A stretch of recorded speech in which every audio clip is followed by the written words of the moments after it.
Hey, what's going on, internet? It's Cleve here again. I got another story to talk about for you guys here on This Place Is Weird. This is the first time I'm go through a video article. The little text down here is basically all stuff that they cover here in this quick video. So let's go ahead and play it. It's not too long, and then we'll talk about it for a little bit afterwards. There's a new member of the New York City police force, a high-tech Robodog, and not everybody's happy with it. As Stephen Fabian reports, some people say it should not be used to fight crime.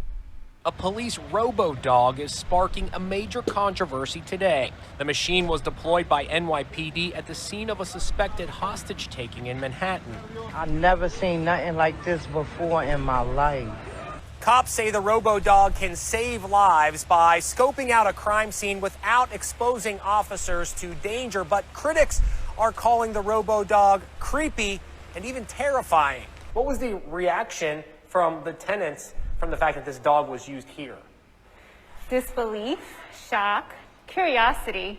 I was horrified. Some people were horrified. And some kids went up to pet it because they're kids and they think it's a cute dog. Some are comparing. I'm gonna pause it just right here in the middle just so I can make sure it stays transformative. I don't get this stuff copyright strike or whatever, but it's just like whose parents are letting their kids walk up to a I don't know exactly how it works, but I know when you hurt a police dog and you do any sort of assaulting or anything like that, anything happens to it, if that dog were to bite you and you hit it or something like that, that's assaulting a police officer. I don't know if this dog is, this robot's gonna have the rights. I mean, you talk about that robot chick in Saudi Arabia or Dubai or wherever the fuck it was from, talking about, oh, I need human rights, I want to have a kid and all that shit like that.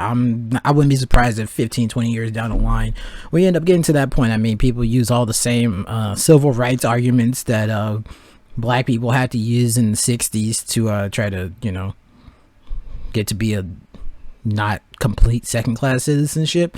And I see those people I see people extending those same arguments towards animals, and they're eventually probably gonna do it towards robots eventually. So I wouldn't be surprised. But yeah, anyways, who's letting their kid go up to a robot dog, dude? The thing's got knives on it, dude.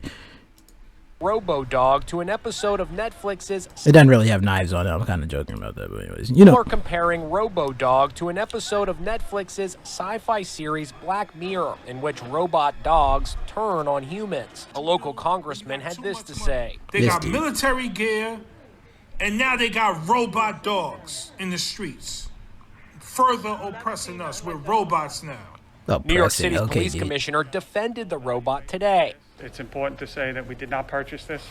We have current technology such as robots. This is another option that we're in the evaluation phase, and we'll go from there. This is a promotional video for the machine, which is called Digidog by its maker, Boston Dynamics. Check out how strong they are. A team of Robodogs pulls a huge truck. I've never seen nothing like this before in my life. Digidogs weigh 70 pounds and can run 3.5 miles an hour. Okay, so, oh, man. See, it sucks because I'm socially conditioned to feel like I'm a race traitor for having these opinions, dude. But it's when I hear brother up here talking about this is oppressing people and stuff like that, it's yeah, my God, it's so ridiculous, man. The amount of anti-police sentiment to the point to where people are not even, they're straight up okay with the fact that some people will just take a gun and just shoot cops while they're having dinner. They're just sitting there in their cruiser or they're sitting at a restaurant. They'll literally be open, fire be open on them. And people are going to be on social media and on the news and defending these people. It's well, cops have been harassing us, targeting us, hunting us down like we're dogs in the streets. You can't be upset when the script is flipped on them. And then, okay, so yeah, the police are okay, so we're dealing with a very hostile population. We're dealing with with groups of people. We're going into unknown situations day in, day out, hour in, hour out, minute in, minute out.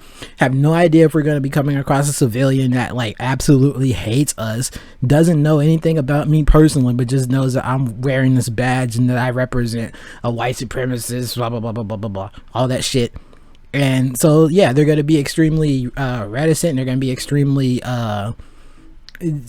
tense in these situations to the point to where somebody is going to be treating you as if, yeah, you are a potential threat, to the point to where they're going to be asking you to like keep your hands out of your pockets, do and say things in accordance with their orders, and to a point to where if you are coming at it from a perspective of, oh, just me all the fucking time, you're going to be like, oh, I'm being dehumanized, blah blah blah, I don't like authority. I don't know, it's always super annoying. It's like the cop versus civilian thing. It's like, I understand where some civilians are coming from. It's like, you don't need to be super militarized, you don't need to be, coming up to my car with your long rifles out and stuff like that, ready for anything to pop up. But it's like, at the same time, yeah, they kind of do, because I don't know, people will I just got done watching another video. 1090 Jake in the sentence uploaded a video where he was discussing a cop that got murdered by these two people. She was begging for her life on her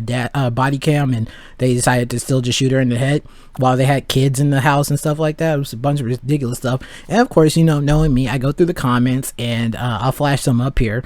It's all, well, it's not all, this. It was about, thankfully it was only about 25% of the comments, but 25% is still a lot, that were saying, oh yeah, like, rest in piss, finally the shoe's on the other foot, now y'all are being hunted down like dogs, how does it feel, all that shit. At this point, there's so much cultural, it's so culturally ingrained in people to feel this way and stuff like that. It almost feels like it's a losing battle. It's like a complete waste of time to try to convince these people, look at statistics, look at actual cases, like actually look into why DAs or internal affairs are deciding to charge cops or not to charge cops for certain incidents. Fearing for your life as a police officer means that what you are using is a reasonable use of force and all that stuff. It doesn't mean anything to these people. All of these people just see is cop killed somebody, cop bad, fuck them, they're never supposed to kill us, blah blah blah. There's like no nuance in any of these situations. I'm off the rails. Whatever. Okay, all that being said, all that stuff, all those conversations, I feel like are almost like, I don't know, maybe I'm just not in the mood today, but it just feels like those are useless conversations, because these people are willfully ignorant to the point where they really think that, like, they believe LeBron James is like, they're hunting us down out here, to the point to where like people are gonna look at Ma'Khia Bryant about to stab the shit out of another black girl who's like half her size and stuff, and be like, oh, these cops don't care about us, they're out here, they're heartless, dude. White cops have no empathy. Nick Cannon can say that white people lack empathy because melanin is tied to empathy. He can say that super racist, biologically deterministic racist shit, like actually like 70s like 1700s Germany racist biological determinist shit, and he still has a television show. Crazy. Whatever. All that being said, I'm trying to get to the point to where it's like, okay, so yeah, cops are going to be doing things, they're going to be starting to employ these tactics that remove themselves from the situation to where you're dealing with this hostile population. Let's try to get the loss of life down to a minimum. And then also, I would think that if these people are so convinced that, like, just because somebody is a police officer or is white or anything like that, that they are emotionally, mentally, like culturally conditioned to dehumanize black people, wouldn't you want robots? Wouldn't you want machines that are like purely like driven by code, logic, or rationale, that aren't able to be in a situation where their emotions get the best of them and they end up shooting when they don't need to? Wouldn't you want robots in the situation? Like, that's why I'm just like, it's a complete catch-22. I think I don't know. I don't want to just say all black people that are talking about racism, systemic racism, stuff like that, are grifting and trying to make sure that they have jobs, make sure they have voices and stuff like that, because it's like, oh, as long as there's racial discrimination out there, I can have a job talking about it, or like people will vote me in so that I can fix it. All that shit. I don't know. Too much time on end. That's probably made me cynical to it. Got to talk to more people out there and, re-widen my perspectives on it. But I do know I used to be a kid when I was like, yeah, fuck the police. They're always shooting. They're always hunting us down like dogs or whatever. And you read some books, you listen to people outside of your cultural bubble, and you start to realize, oh, these narratives aren't they're not necessarily based in truth. Like a lot of the black victimization narratives, like I just learned about black people feeling like Koreans are like shutting them out of the black health, our black beauty industry, is not necessarily we're doing this because you're black. It's Koreans were doing that because they were trying to like monopolize that market. Koreans will help other Koreans out in the business. And if you're not Korean, if you don't speak Korean, you could even be an American born Korean and have issues getting into that industry because of how monopolized it is and nationalistic it is. It has nothing to do with we hate black people. It's just like you're not Korean, but black people always take it to oh, you're doing this because, you know, keeping us down, you hate black people. It's just like it's like the same thing. I'm going so far off the rails, I think, but same thing with slavery, dude. Slavery it's an economic thing. It's a fucked up thing that people do to each other. But to say that we are putting you in chains because you're black, as opposed to we're putting you in chains because we need this free labor and, you know, economic development and stuff like that, it's just like they're worlds of difference apart. The intention is like worlds of difference apart. I just read another article about the title was like this law is keeping hundreds of thousands of black people from voting, and it was a law about how once you're a felon, once you've committed a felony, you've gone to prison, you've been convicted of a felony, you're no longer allowed to vote. And the story was about like some an older black man who went to prison when he was like 25 or something like that because he forged fake checks to pay off a drug debt, and he's not allowed to vote even after he's gone to university and things of that sort. It's like those things happen to white people too, dude. I don't understand why it has to be from the perspective of black victimization. It's like that. Oh my god, I feel like I'm gonna be talking for an hour here, but anyways, this video made me it sent me off, especially after reading through all those comments about people talking about how police officers are out to get black people. They can't see us as human, so they just dehumanize and stuff like that. Yet here is a solution. You have robotic police force trying to supplement, you know, it's New York especially. I don't know how many cops just left New York in 2021 and went down to Florida. I'm pretty sure DeSantis was like paying people like specifically. It's like, yo, if you're coming from you're coming from any town as a cop, like we're gonna like hook you up with some extra money because we know like it sucks where you're at and we want y'all down here because we like, you know, law enforcement down here.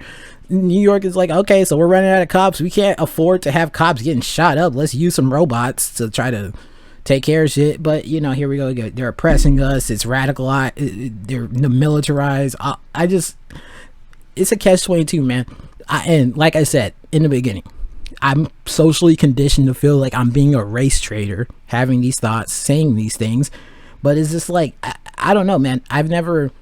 Yes, I'm black. I happen to be black, but I've always been a person first. I've always tried to be a child of God first. I've always tried to be a rational person first. And I spent so much time on the internet, I recognize that your immutable characteristics when you're in certain circumstances really don't mean shit. It is the content of your character. It's how you treat people. It's how, you know, you interact with people. I played Halo with some really good friends for years, and they never realized that I was black because of how I speak, the sort of things that I'm interested in, all that stuff. And they had never said anything that would have made me believe that they were racist or anything like that. It never came up. None of that ever mattered. So, I don't know. That's why I'm probably rambling for a good minute now. But like I did last time, I'm going to try to start being more, you know, conversationalist about this. I'd like to know what everyone thinks about this. Is this a necessary ramping up of the militarization of the police force, or is this just a natural, not even natural, is this like the advancement of technology? Does this not make sense that, you know, amen. I guess it is what it is right now. But like I said, I'm trying to get over these feelings of being a quote unquote race traitor. I should be able to say what I want, feel how I feel, all that stuff. But yeah, anyways, I think I've been talking for like 15 minutes. I'm gonna cut this one here. Let me know what you all think. If anybody ends up listening to this, be nice. Don't be a dick about it. I know everybody gets super, you know, this a sensitive topic and people start feeling like I'm attacking identities when I have a difference of opinion. And I don't want none of these fucking racists out here thinking, oh yeah, black people are animals, shoot them down in the street. I'm not down with that shit either. You know, it's always about nuance, looking at every situation, every individual. People, I don't want to say people are lazy, but it's like if you don't have the patience, if you don't have the time to read into each story, into each shooting and all this stuff, you shouldn't be having these blanket statements, and you certainly shouldn't be having these like blanket feelings that make you feel like it's justified to go out in the streets and attack police officers. Like, that's absolutely bonkers to me. That's the exact same mentality of a black person did something wrong to this white family, let's get rid of all of them, dude. Like, anyways, this is the most I've talked so far on this channel. This is way too long. I'm done with this, man. All right.